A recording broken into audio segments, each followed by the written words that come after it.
Hello friends, അവർ ഞങ്ങളാണ് വ്ളോഗ്സിൻ്റെ പുതിയൊരു വീഡിയോയിലേക്ക് എല്ലാവർക്കും സ്വാഗതം. എല്ലാവരും ആ ബെൽ ബട്ടൺ ഒന്ന് അമർത്തിയേ. ഇന്ന് നമുക്ക് ഫുഡ് അടിക്കാൻ പോയാലോ? കളമശ്ശേരി പത്തടിപ്പാലത്തുള്ള ഡിണ്ടിഗൽ തലപ്പാക്കട്ടി ബിരിയാണിയാണ് ഇന്നത്തെ നമ്മുടെ സ്പോട്ട്.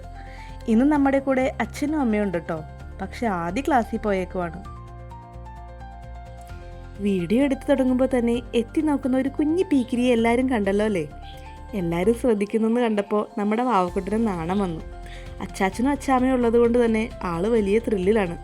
പിന്നെ സ്വന്തമായിട്ടൊരു കസേര കിട്ടിയതിൻ്റെ ഗമയിലുള്ള ആ ഇരിപ്പ് കണ്ടു. പൊതുവെ വാവക്കുട്ടിന് അച്ചാച്ചന്മാരെയും അമ്മമ്മമാരെയും വലിയ ഇഷ്ടമാണ്. പിന്നെ എല്ലാവർക്കും ആദ്യം നന്നായിട്ട് മിസ് ചെയ്യുന്നുണ്ടായിരുന്നു. വാവക്കുട്ടിനെ ചുമ്മാ ഒന്ന് പറ്റിക്കാൻ വേണ്ടി ഇവിടെ ചിക്കൻ ബിരിയാണി ഇല്ല, പയറ് മാത്രമേ ഉള്ളൂ എന്ന് പറഞ്ഞപ്പോൾ തന്നെ ആളങ്ങ് മൂഡ് ഓഫായി. അങ്ങനെ വരാൻ വഴിയില്ലല്ലോ എന്ന പോലെ മെനു കാർഡ് എടുത്ത് ഞാൻ പറഞ്ഞത് സത്യമാണോ എന്ന് അറിയാനാണെന്ന് തോന്നുന്നു കുറേ നേരം നോക്കുന്നുണ്ടായിരുന്നു. പിന്നെ അവിടുത്തെ ചേട്ടൻ എല്ലാവർക്കും പ്ലേറ്റ് വെച്ചപ്പോൾ എനിക്ക് മാത്രമില്ലേ എന്ന മട്ടിലായി ഇരിപ്പ്. തൽക്കാലത്തേക്ക് അച്ചാമ്മയ്ക്ക് കിട്ടിയ ഒരു പപ്പടത്തിൻ്റെ കഷ്ണം വെച്ച് അഡ്ജസ്റ്റ് ചെയ്യാം എന്നായി നമ്മുടെ വാവക്കുട്ടൻ. ഈ റെസ്റ്റോറൻറ്റിലെ എടുത്തു പറയേണ്ട രണ്ട് കാര്യങ്ങളാണ് ഇവരുടെ സർവീസും ആംബിയൻസും. അത് അടിപൊളിയാണ് കേട്ടോ. അച്ചാമ്മയാണെങ്കിൽ കിട്ടിയ പപ്പടം എല്ലാവർക്കും വീതിക്കാനുള്ള തിരക്കിലായിരുന്നു. അത്രയ്ക്കുണ്ടായിരുന്നു അതിൻ്റെ വലിപ്പം.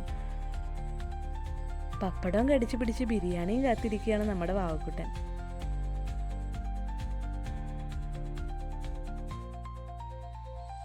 അപ്പോഴേക്കെന്താ നമ്മുടെ ബിരിയാണി ഇങ്ങെത്തി. ഒപ്പം വാവക്കുട്ടനൊരു കുഞ്ഞി പ്ലേറ്റും. സാധാരണ ബിരിയാണിയുടെ മസാലയേക്കാളും വേറിട്ട് നിൽക്കുന്നതാണ് ഇവിടുത്തെ ബിരിയാണിയുടെ ടേസ്റ്റ്. ഈ കുരുമുളകിൻ്റെ ഫ്ലേവറാണ് മുന്നിട്ട് നിൽക്കുന്നത്. സംഭവം സൂപ്പറാണ് കേട്ടോ. ബിരിയാണി ആസ്വദിച്ച് കഴിക്കുന്നതിനിടയിൽ അച്ചാമ്മയുടെ ചോറും ഇങ്ങെത്തി. അമ്മയ്ക്ക് ബിരിയാണി ഇഷ്ടമല്ല. ഇവിടുത്തെ ആംബിയൻസിനെ കുറിച്ച് പറഞ്ഞല്ലോ, അത് അടിപൊളിയാണ്. ഫാമിലി ആയിട്ട് വന്ന് ഫുഡ് എക്സ്പ്ലോർ ചെയ്യാൻ പറ്റിയ സ്ഥലമാണ്. അച്ഛനും അനുവന്തേ അതിൽ മുഴുകിയിരിക്കുകയാണ്. അപ്പോഴേക്കും ആദിയുടെ പാഴ്സലും എത്തി.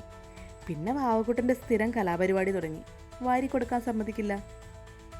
ബിരിയാണി ആസ്വദിച്ച് കഴിക്കുന്ന വാവക്കുട്ടനെ നോക്കി ഞങ്ങളെല്ലാവരും കട്ട പോസ്റ്റായി. ഭക്ഷണം കഴിക്കുന്നതിനിടയിലും അച്ചാമ്മയോട് എന്തൊക്കെയോ സംസാരിക്കാനും അടുത്ത് നിൽക്കുന്ന ചേച്ചിക്ക് ഹായ് പറയാനും വാവക്കുട്ടൻ മറക്കുന്നില്ല. അതല്ലെങ്കിലും എല്ലാവരെയും കയ്യിലെടുക്കാൻ ഒരു പ്രത്യേക കഴിവാണ് നമ്മുടെ വാവക്കുട്ടന്. കുറച്ച് എക്സ്പെൻസീവ് ആണെങ്കിലും ഒരു സ്പെഷ്യൽ ടേസ്റ്റ് തന്നെയാണ് കേട്ടോ ഇവിടുത്തെ ട്രഡീഷണൽ തലപ്പാക്കട്ടി ബിരിയാണിക്ക്. നിങ്ങളുടെ ഫേവറേറ്റ് ബിരിയാണി സ്പോട്ട് ഏതാണെന്ന് കമൻറ്റ് ചെയ്യാമോ? അപ്പോൾ ഇന്നത്തെ വീഡിയോ ഇത്രേ ഉള്ളൂ കേട്ടോ. ലൈക്ക് ചെയ്യാനും ഷെയർ ചെയ്യാനും സബ്സ്ക്രൈബ് ചെയ്യാനും മറക്കല്ലേ. അവർ ഞങ്ങളാണ് വ്ളോഗ്സിൽ നിന്നും. This is me Reshma signing out.